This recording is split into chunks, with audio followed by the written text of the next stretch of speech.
Hello, welcome to the Trade Ideas Market Recap for Monday, December the 29th. My name is Barry Anderson. I'm the moderator of the trading room.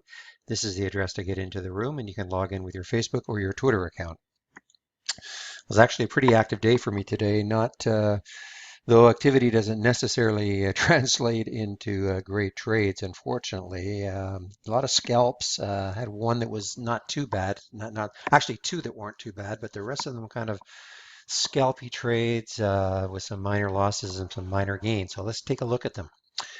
Now, VA, Virgin America. Now this came from my lifetime high alert. And again, it's very simple. These are my lifetime highs that I'm looking at. This is how it started during the day. Juno again, unbelievable move for it. But what I'm looking at are stocks that are I'm getting the alert when it hits the whole number or above the whole number within 10 cents of the whole number. And I'm getting most of them. In fact, if I look at them all, XEL is the utilities sector ETF. Very many utilities, and I think I took one anyway. And the problem with that is that they all move the same. So I mean, they can go up, but then they all come down again. And I really like to trade the ones that are relatively independent of what the overall market is doing. So with Virgin America, the problem with that one, of course, is that it's somewhat oil dependent. So I think that oil was going up here, and as oil goes up, of course, the airlines go down. But I decided to take this anyway, and I took the trade at, it's hard to see it, but it was at 45.03 right here when it broke through that whole number, got the alert.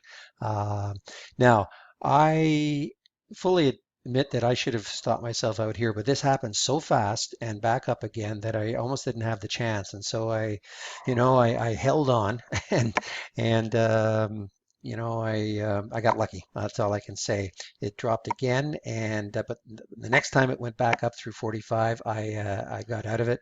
45.09. I was very fortunate to do that. I got very lucky in this area here that I didn't get taken out. A lot of these moves were really quick, so I was lucky to get a small profit in it. Now, PLNR, planar systems. The planar was one that I had been watching from Friday. If you take a look at the daily chart on it, you can see that it had a great day on Friday. And so this was one that popped into my evening scan. So this is one I was going to be watching to see, oops, see what was going to happen. Let me just, sorry about that. I just muted all my alerts. So this one, again, because it looked so good on the daily on Friday, and it looked like it was taking out all this all this right here, I absolutely had to start watching it on today and Monday. And so you see how it was fairly strong at the beginning, had a pullback and then a rip. And I thought, okay, I'm going to take this trade right here, right around this area. Um, you know, uh, maybe by rights I should have waited for the spike over 870, but I just didn't want to. It just looked like, it had the pop, the bit of the down candle here, and then the resumption. So I took the trade at 865. And excuse me, I was out half at here at 890. I basically said, I wasn't sure about if it could get through the whole number or not, and that's always a concern of mine. So, conservative nature of the way I trade, I took out half at 890, but really good from 865, and then the other half here at 886. And I kept watching it though, and as it broke through the well, this was an anticipatory trade here. Um, when it got through the whole number, I decided to take the trade, and I thought, okay, right here it broke through the number. It looked like it was holding, so I took the trade at 908. It actually popped up a little bit, but then I was very fortunate to get out right here. Well, somewhat fortunate because the next candle afterwards it did pop back up. But I took a loss here, a 9-cent loss from 908 to 897. By rights, I really was trying to get out here at 901, but it just just went right through it. So I took the loss here. The next candle I was saying, well, rats, it's gone right back up again. But you can see now it's quite choppy, and it looks like it's heading down. So can't cry over spilled milk on the fact that I missed it here, but I did the right thing in my opinion by getting rid of it. This should be over here. There we go. Getting rid of it in this area because it is chopping around. I certainly would have got stopped out here. The next one was OZRK, the Bank of the Ozarks. And again, I'm this one, another lifetime high. Now, this one I thought was going to be a lot better, to be honest. Obviously, anytime I take a trade, I'm always expecting for the well, plan for the worst, but I was certainly hoping that this was going to rise. And this one, because the financials were very strong. And so again, it was nothing to do with oil. In theory, it's not a utility stock, and it wasn't airline. So I thought, okay, the financials are strong. And now this is the one that I anticipated the breakthrough, the whole number, 37.98. And I took the trade right here. And it popped up here, but the 38.11. Problem is that the spread between the bid and the ask was pretty bad also. And so even though, I mean, I didn't want to scalp it right here, I really thought it could maybe tack on 30 or 40 or 50 cents.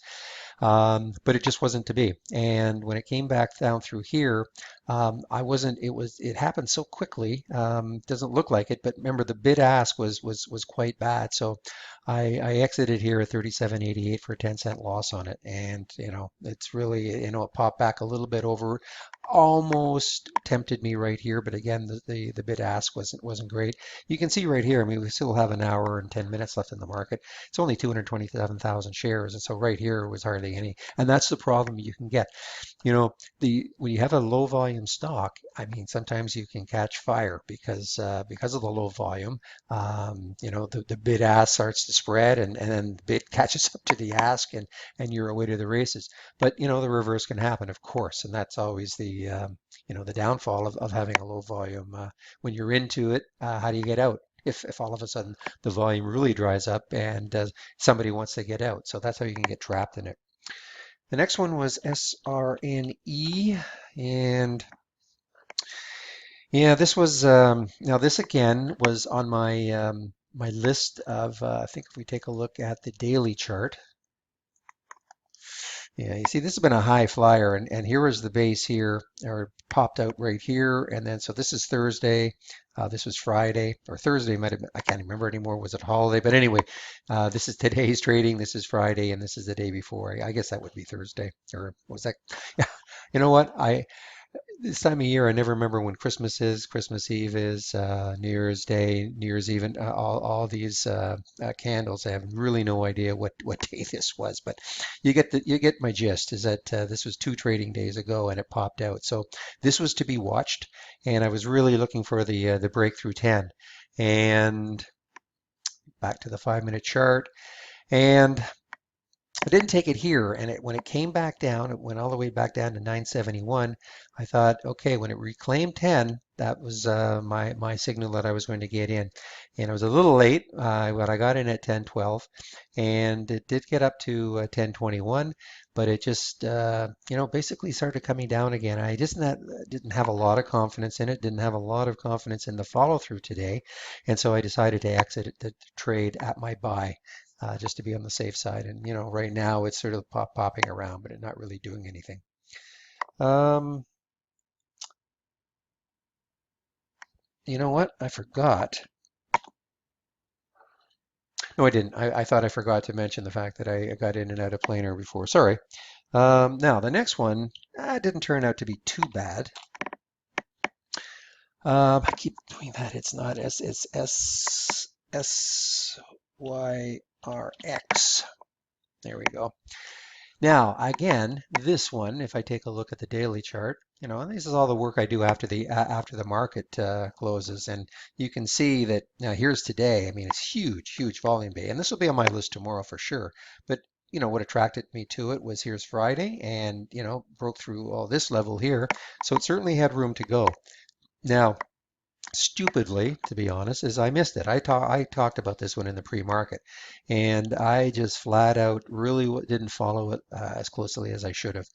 And big opportunity lost. And here's where basically here's the open, and a lot of opportunity right there to get into this stock. $1.57, the breakthrough here, but anyway, didn't do it. But decided to, I was still watching it on this little flag here. When it popped up through the whole number, decided to take the trade at 210, and I missed this big spike up here to 237, and it came roaring down. I decided, okay, I can't watch this just evaporate. So I took the first half out at 223, and then the next half out at 220. Sorry, at my buy at 210, and you can see it's still hanging there. Now, I'll probably watch this again tomorrow, but I'll try to be a little more diligent first off and not miss the initial move.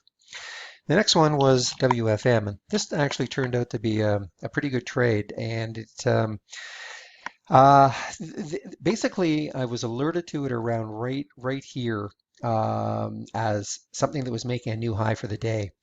And when I brought up the weekly chart, if you take a look at the weekly chart on this, you can see right here, and I didn't even know this. I mean, this is I must have done a scan way back, and I had said that